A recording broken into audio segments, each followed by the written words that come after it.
I was getting message from the company, sir. That's why I told you what I told. Complete the task and we will start the class. Did I bully you or did I beat you or accuse you or agree you or what? I said you complete the task. Have you completed or not? Yes, sir.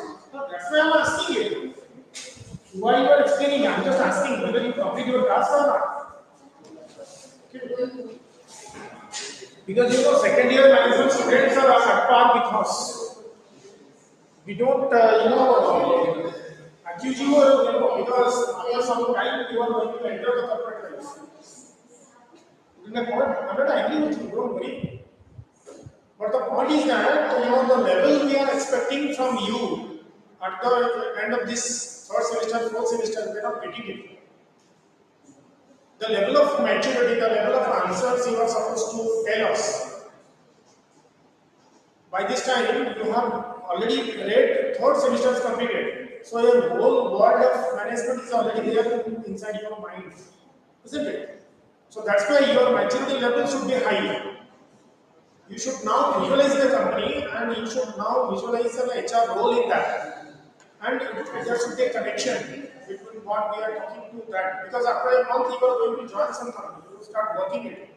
Then how you will justify this? Unless until you are having something in your mind, you start creating something from your mind. Because company will expect some contributions from you, not from learning from you. Learning part is already over. You don't expect or you don't think that you will be learning from the company. Company will not pay you money to learn there. This is the learning ground. Get my point? So now you should visualize a company and visualize your role in that. And if the company asks you, how can you contribute? Then you should tell A, B, C, D, E, F, G. This is my contribution. Get my point? So can you justify how you will contribute? Suppose I hire you as an HR manager, what will be your contribution? That case you have not studied. That the Wolf Gang case today we have done it. That is the Wolf Gang Hansen did the management MBA. After MBA he joined the company, right? In that company he didn't learn. He started contributing. It is described there what he did. The moment he joins, he underwent the policies, whatever the policies that, and he is asked to submit new policy. So point comes here that unless until you are conversant with the policy changes, how the policies get changed? Unless until you understand, you cannot change the policy. How can you change the policy? And HR role is not DTP operator, right? If you are feeling that you are a DTP operator, then it's okay. You need to frame the guidelines for a company. Suppose a startup company, you are joining the company, to ask you, please frame the HR policy for me. So in that case, what are the contents of the HR policies? You have to have in your mind. Many new companies are coming who doesn't have any formats. I mean, even they may not be having a leave format. So they will ask you, the HR manager, you please form a leave format. You get my point? How do you design the leave format? Tell me for an example. Suppose I'm a company, I'm your boss, I ask you, Manas Priyaji, we don't have any leave format. So please frame a leave format for me and so that people will take leave online tomorrow. How? How? How the format will be generated? How you will generate the format? That is more important. These theoretical contents, you don't worry about it. You can understand right away. That's why now India is now started seeing the finishing school concept. We are now seeing that finishing school is coming up. Finishing school earlier is embedded with MBA. MBA it was supposed to, when we were studying it, everything is done. The moment we join the company, we start working there. Okay, contributing in the company. It's not like that. You will be learning there. If you say I have come here to learn, they will kick you out. Go to the college and learn and come here. This is you are taking money from me, so you will be contributing. Okay. If every time you will ask the manager, sir, what to do, what to do, what to do, then better they will tell you are a clerk, not a manager. Clerk will ask. Manager will get the hints and contribute. And design from something own mind. Creativity will come from the mind. Any policy, suddenly you will be having the own policy from your mind, then you will be doing that. And this the assignments where it is done. These are assignments what you have done is I have taken the model 6 and this you have to do a little bit research. In your opinion, what is the futuristic view of IHRM? If you don't do research, you cannot write it. Don't write HRM. HRM is different, IHRM is different. If HRM, I mean the first class or the second class, we discussed about what is the difference between domestic HR as well as the international HR. Isn't it? I don't think that you can distinguish it. Right? Can you?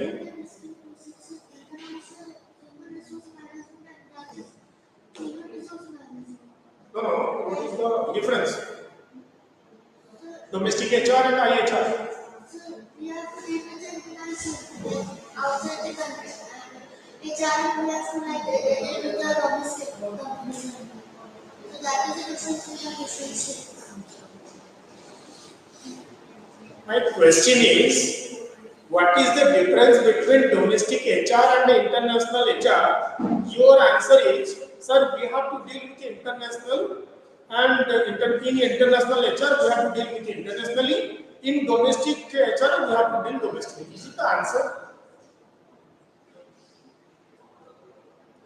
You are saying the same question content, isn't it? International HR means HR in international.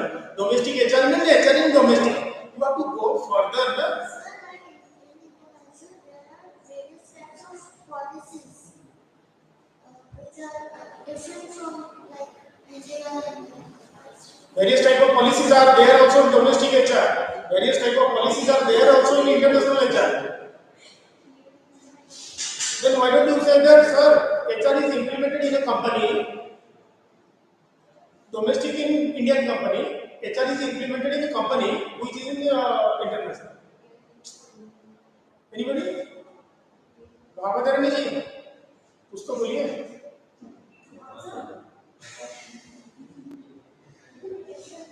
English. You tell English. You didn't listen to the question. No. Tell me the answer.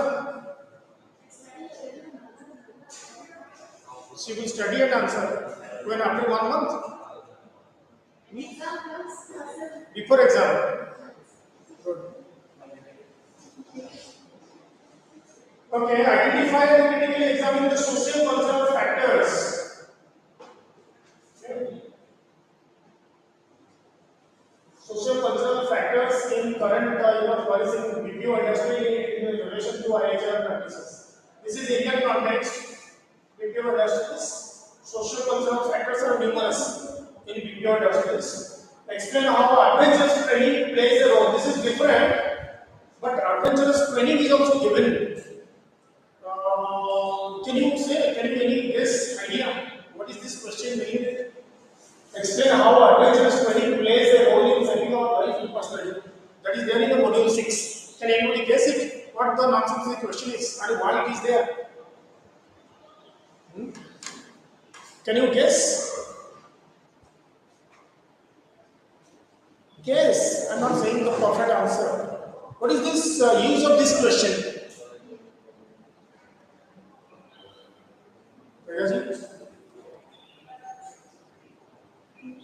What is the role of adventurous training in this context? I mean, in the classroom, in IHRM. Hmm? But adventurous training, how is it related to this? Gamification, but gamification is not adventurous training. Gamification is using the games and simulations to train. But adventurous training is different. Now, what do you understand? What is adventurous training? Paragliding, parasailing, shooting, mountaineering, yeah, rafting, river rafting. These are adventurous training. Or trekking terrains, rock terrains. These are adventurous training. What is that question is being probably you will before exam you will tell. Because right now this is not the right time to tell. But you be prepared fully and just before exam you can tell me.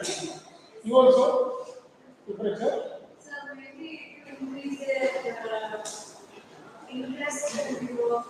Interest of the Interest in their work. training means to raise the interest. Wherever you are going to train, concept is that you four things you should keep it in mind: task, knowledge, attitude, skill, and habits. You need to change. Task, concept, usually. Training means four factors. You are changing the level of the knowledge. You are changing the attitude from negative to positive. You are raising the skill level. So how quickly somebody is getting things done by others. And the habits, old habits will be changed. Remove new habits, tech support habits will be inculcated. So we give training. Adventurous training we give to put some aggressiveness into this. You might be seeing that the cricketers are also sometimes go for shooting. Indian cricketers, many times their coach takes them to shooting academy. And every cricket player should learn how to shoot. And many cricket stars are already in the army and air force. Best stars, the leading batsmen or leading bowlers. They are inducted in the army and air force, where they are exposed to fighter jet, they are exposed to God knows what not.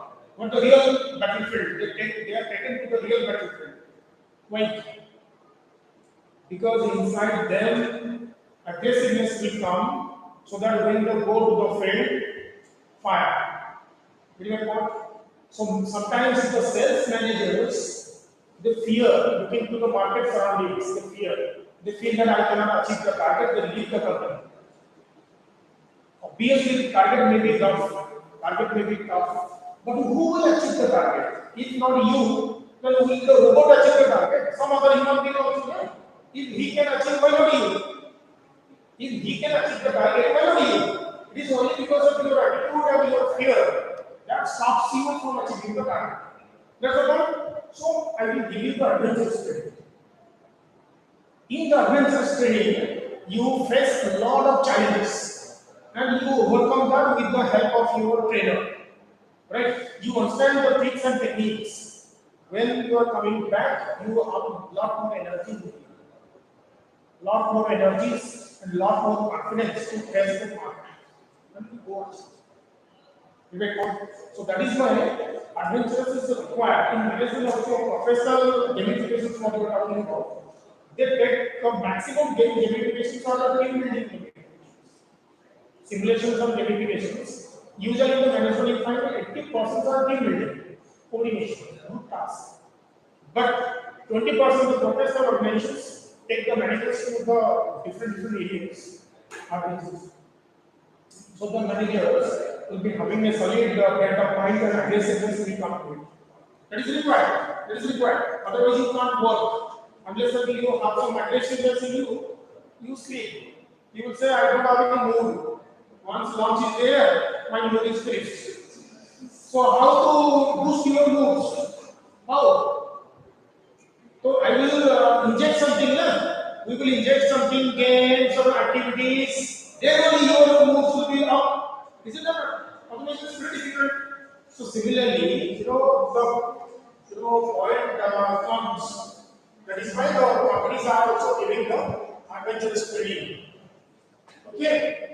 and elaborate the role and challenges of women expatriates. Challenges of expatriates, you will listen that. Other speakers will be, telling on this bit.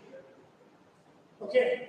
But the company people are actually telling that we cannot tell your students. I talk to them, two or three, those who are actually corporate people. They say that we don't have any skill like you.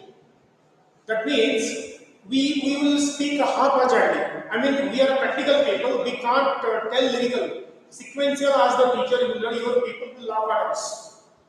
Okay, they are good friends, they are ready, but they cannot speak sequentially. I mean, point wise, that is not their skill. They only do, na? They don't, and they say that for 1 hour we can't speak in English. Although they are speaking in English, but they can't interact with the students for 1 hour. This is the candid, revelations from them. That is why sometimes, when you will be finding the corporate people, they don't tell their line length is not good. What they are telling, what they are listening, what is the context. We will be waiting when he will be coming to the context, but they are not coming to the context. They are going in the side because that is not their fault. They don't teach in the class. They are not the trainers.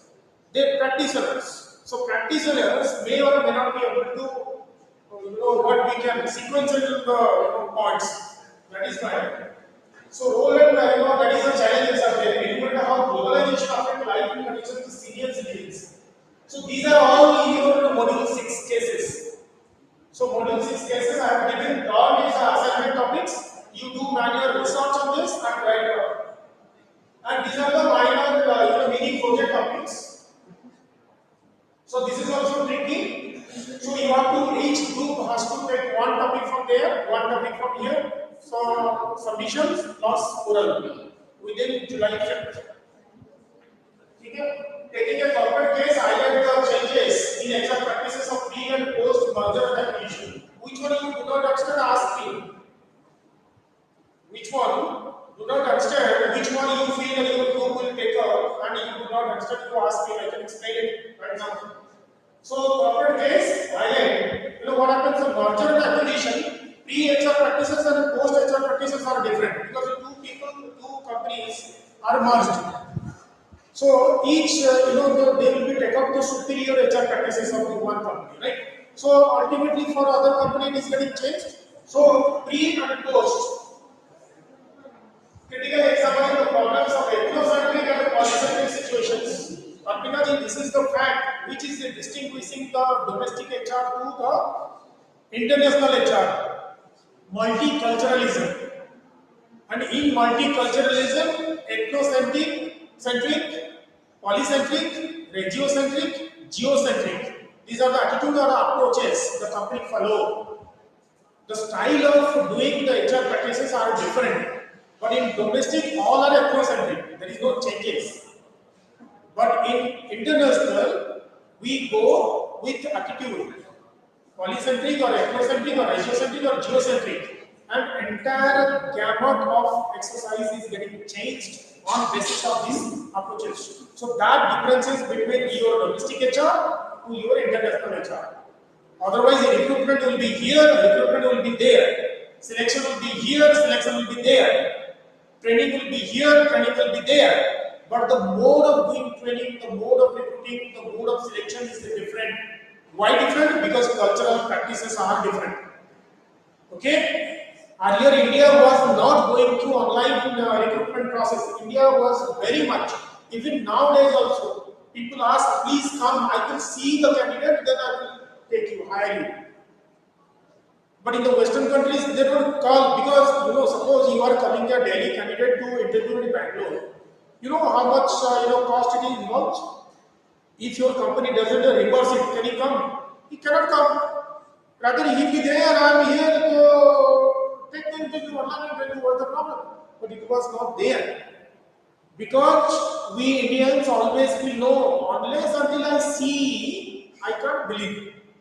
Even if you are purchasing a product, we see from front, we see from back, we see from angle, then ear test, ear, I will be wearing the shoe and going walking, testing the dress and posing before the mirror, taking a selfie. If the people recommend, then I will purchase my goods. Is it or not? This is our Indian mindset. This is completely Indian mindset. I will पहले इस्तेमाल करो फिर विश्वास करो. First I will use it, then I will believe it. Is it or not? That is. But in international it is not like that. International absolutely is not like that. Why? Because they trust. Because they trust. Honesty is the optimum. But Indian dishonesty is the optimum. So everywhere we are having checks and balances. If the employee are working, then CCTV will be there whether they are working or not. It may point or not. Why for CCTV? Because economic trust. Who are working or who are not working, I will watch everything. If one bank, what bankrupt, you are going to take a bankrupt, 2-3 persons will rectify it. Why? What is the need? You come to me, I will issue a bankrupt and go. No, you will first do this. Then one manager will enter one ledger and rectify this. Another manager will print it. Final manager will clip it. Then you, why this? Because we don't trust. We don't trust. So we are having a lot of checks and balances in our entire system. But in international HRM, it's not like that. Only the ethnocentric, this may be reflected. Suppose Indian company is going to UK and start hiring, that manager will call you, come to my office, I will do the selection here. Because it's an ethnocentric approach. Because India it is going on. India it is going on. So you are thinking that no, our practices are the best. So whatever we will be doing in our home, whole world you go to moon also we will be doing there. It may wonder, this is the ethnocentric approach. But polycentric is not like that. Polycentric is absolutely not like that. People will come in jeans, appear the interview. But in India, you come in jeans. Why? Jeans is not a dress. Jeans is not a dress or what? Jeans t-shirt is not a dress. You are wearing it every day. But in interview, why you are pants, shirt, white, black pants, white shirt, why? Because our mentality is like this. Our attitude is like this. In interview, you are coming in jeans and t-shirt so casual. What casual? I am wearing something. Is it or not? You test me. If I am not fulfilling your criteria or skill, you reject me. Why you are looking at what I am wearing? I am comfortable in jeans t-shirts. You ask me. No. In India, first you will be rejected. Is it or not? That is. So you will be trained to wear pants, shirt, t-shirt, blazer, white shirt, tie, then interview material. You are now interview material. Is it or not? So suppose you will same thing, getting married and the people, the bride, the groom, they will be, when they will be meeting, suppose the bride is wearing jeans and t-shirt, half of the managers will be collapsed there itself. It will not go ahead. How so casual? If somebody will be wearing sari, then people, Indian mindset will be going up smoothly. So that is why, when we are talking, why is this,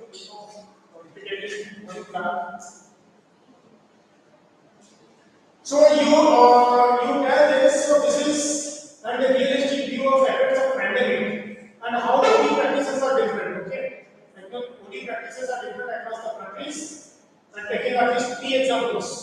If I ask you what is the OD exercise, I think you cannot say. Before example, you will say, is it OD practices? Before example. So, to give a realistic view of effects of pandemic on dynamic employment trend, this is drastically changed after pandemic. That I showed you the survey, how people are, we call it the gig economy. GIG, gig economy, people are pushed towards this. Okay, so after pandemic, people realized it. And gradually, actually, Indians are basically long-term viewer. Indians, basically long-term viewer. That's why they are dying for government jobs. Because once you get a government job, you will retire from that job. Is it or not? Once you do a government job, you will never leave the government job. You hardly have seen any person who left the government job and joined the private sector. Very less. Of course, people are living it. One or two friends are there who left civil service and joined the private sector. But that's very rare to rarest. Once people always leave the private sector and join the government sector. Why? because the lifelong secure, lifetime guarantee. Yeah, lifetime guarantee. Private sector doesn't offer guarantee. Is it or not? Whether you work or you do not work, in government you will survive. But in private you have to work. So you understand the differences. So that is there. So realistic view of pandemic challenges of international performance management. Indian performance management system is different to international performance management.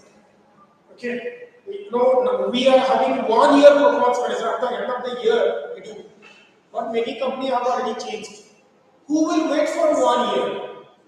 For a monetary change, you will wait for 1 year, you will change my salary. Every quarterly you check my performance, if it is increased, change my salary. People don't wait for 1 year. That is gradually coming in India. Gradually coming. And the software companies have started watching performance management 6 months. Every biannually, they will do the performance and they will raise your salary. Because you can't wait, people cannot wait. But old people are very and international knowledge management, corporate strategies to manage workforce diversity at international level. Human rights cases are identified. Cases from China and Japan.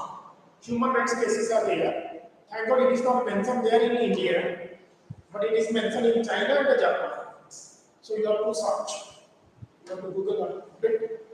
What the human rights cases are happening in China? Because China is always coming news to the Uyghur problems. Isn't it? They're always coming in news. So you have to do a Google a bit to understand actually what is the problem and write on that. These are all alleged. So you have to be ready for that. So don't tell me that it will be much more heavier. Any comments if you want to say?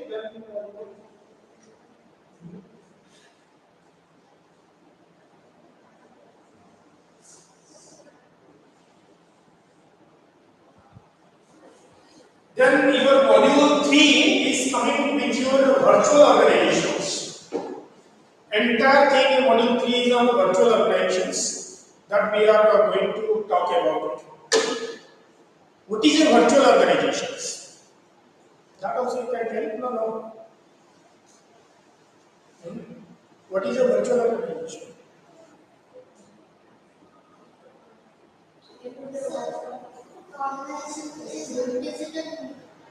Digital Physical mode is digital. digital mode is a virtual organization. Can you explain a bit more? When a question comes, try to complete the question, give a full picture. Okay? Suppose your companies are asking you what is a virtual organization, you say, sir, people are in a different location, they can work together, connected by the technology, or one central server will be connecting to all the people. After the day's work, people will dump to the server, and the meeting also can be connected either telephonically or video wise. This is called a virtual organization where people need not to come to the physical place. Say like this. Say like this. 4-5 sentences, the complete picture you have to give it. It's not like that as a digital organization, finished. Then he will ask, explain what is a digital organization. No need. One question, 5 to 6 sentences, the complete picture you give to the persons. Okay? Try to that. So the new form of organizations, virtual organization was in the 1990s. Because the internet, you saw digital organization here. You didn't see this one. You saw only one word, network and modular organization. Can you tell me modular organizations?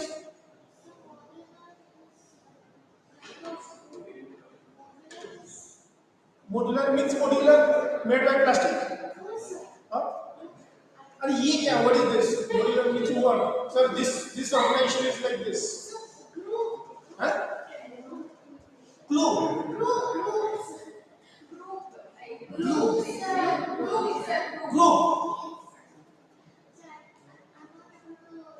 Explain it. After I explain, you can able to explain it. Yeah. Everything we will be teaching up to the end of your examination. The 4th semester you are doing internship in the company. We will teach everything. What is virtual, what is organization. Still now we will be teaching it. Modular, who can say modular? Wait, Sitija, what is modular? We are having modular chairs there. Huh? You are using modular chairs in your house also. Advanced technology, not virtual. Organization is also based on advanced technology. Sometimes people work in the work from home, then again they united and they came for office. Coming close to that, suppose this is my task. Many tasks are there. The company is having A, B, C, D, E, F, G, H. 8 tasks the company has identified. I will give these 2 tasks to outsource. This task will be done by my internal manager. This will be done by external. I will combine this. We do. We outsource which are not important for me or which are to be done by the severe experts, specialists. We combine. If we want to, we can detach. If we want, we can attach. Modular meaning is almost like that. You get my point? Clasping. Digital organization is virtual organizations. But some areas, in the HR areas, for example, you have security, canteen services, welfare services, crash, transport services, all are non-core, areas. What is the need to be, hiring the staff? That is why the companies are having contractual labors. Why they hire the contractual labors? Because I don't have any responsibility on the contractual labors. Of course, legal wise there are some responsibilities. Lot of cases are coming in the contract labor. Suppose a contract labor is working for a third firm, but doing job for me and died on my premises. I cannot say that no, I do not know. He is not my employee. You cannot say like this. Legal cases are there where you have to compensate, but logically he is not my man. My salary, those who are on my payroll are my employees. Those who are not on my roll, they are not my employees. So I am not responsible for them. So that is a network of cooperation made possible by what is called the ICT, Information Communication Technology. Flexible and functional dynamics. Basically, virtual organization is a tech based. Okay. Basically, virtual organization is a tech based. Technology combined, right? So we will go quick. These are the characteristics of the virtual organizations. Now you can understand. You are only saying one thing which are connected, but there are so many. Now you read. This also I will teach, then you will tell, or this you can understand. Understand? Okay, very good. So you can describe this. Which one you do not understand? There is no need to tell you in the fourth semester. These are very. Honey? 6th point. Saying organizational boundaries. Yeah, organizational boundaries. Up to 5 you understood? Yes, sir. Okay. So, who can explain, suppose you didn't understand 6, other people might be understanding the entire 12. So, who can explain the 6th one? Give an example, or nobody understood the 6th point, the rest 11 points you understood. You guess? Sometimes you participate. We understand you are having a lot of responsibilities like this, but you participate. You tell me, what do you understand? Huh? You are asking or telling me? He's thinking about flat organization. She understood. She understood first 5 points. So she can explain to you guys, because you didn't understand the 6th point, but you understood 1 to 5. He doesn't understand the first point. You please explain him what is a flat organization.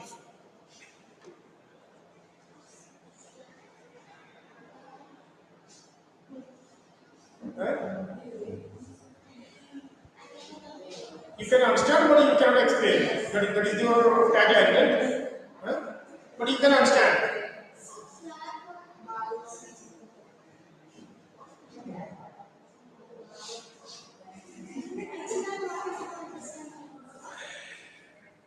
All that flat organization you might have studied in the first semester. Huh? Oh, just now he added one first point. No, I understand. Till now he wants to put the fifth point, but just now, except first. Huh? You didn't notice the first point, you went straight to the sixth point.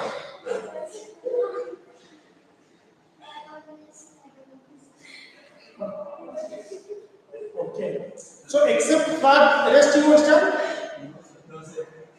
Huh? Nothing understood? 12 points. Nobody can explain the flat organization you studied in the first semester. All and flat organizations. Huh? Flat organization, what are you saying?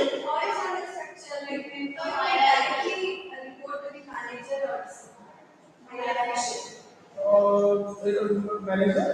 Employee can directly report it to the manager or other officials. No, always employees are reporting directly. So what is the difference between the? No, where the employees are indirectly reporting? No, I don't understand actually. You are saying the employees are directly reporting to the managers. What is the meaning of that sentence? When all employees are reporting directly to the managers. So basically, like a team leader will be there. So only we can reach the higher official through these people. We cannot directly reach them. Oh, you are saying that we maintain hierarchy. Next level, we are reporting like this. But in flat organization, you can directly jump off, you can go to the hierarchy. You are saying this. There will be no any middle management. You directly talk to the CEOs in flat organization. What kind of knowledge you have? Tremendous knowledge. Really? No?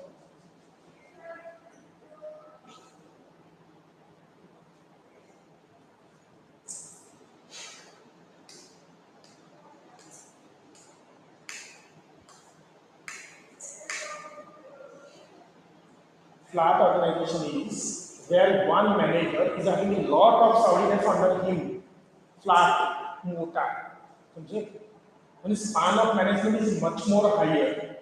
Tall management is not, much more lower. Is vertical. Vertical hierarchy is more. Flat management, the horizontal hierarchy is more.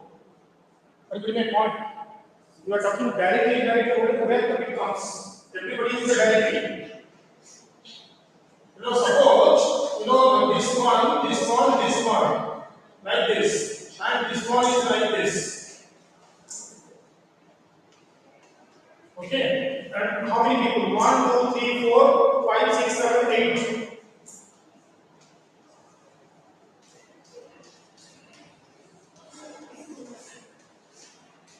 One, two, three, 4, 5, 6, 7, 8. Which one is tall? Which one is flat? This one is what? This is flat. This is tall, this is flat. Here only one hierarchy, one level, here 3 levels or 2 levels. So if you stretch it, so tall this will be going like this will be going like this. Okay? But the story doesn't end here. Story doesn't end here. Why will be making tall? Why will be making flat? Which context you are making tall or which context you are making tall? That is the point. I don't think you can say like this. This is the first semester HRM concepts. Okay. Why virtual organization is having this structure? Because there is no need. Half of the task is done by the technology only. Half of the task is done by the technology.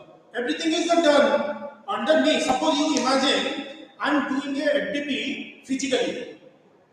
Suppose faculty development, we are also planning and we are going to do it. What a workshop. I will teach the student. How many students I can teach? Hardly 50, 60. I will know student. How many students were having in first year class? Hardly 50, 60. In online, can't I teach 500? I will be teaching my laptop or you 500, 5,000, 5 lakh. How does that matter? Whoever will log in, he will listen to me. Is there any problem? Is there any problem, Manas Priyaji? There is absolutely no problem. Similarly, this is flat. Because it's digitally connected, na, you extend me versus 500 participants. Seminar, I will be teaching here. If 5 lakh people view it, what's the problem? Absolutely no problem. So 50 may be 500 or 50 may be 100 without any hesitations. So we can stretch a bit. So in the organization also, digital organization, we can go by this structure. But what is the advantages of this? And what are the advantages of this? Flat का advantage क्या होता है? What advantages?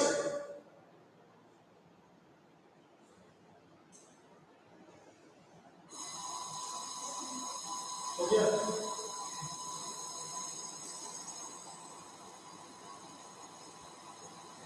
You have to seriously improve it. Seriously improve it. If by chance one HR comes to your best friend, it will be flat. Okay? It will be completely flat. Friend.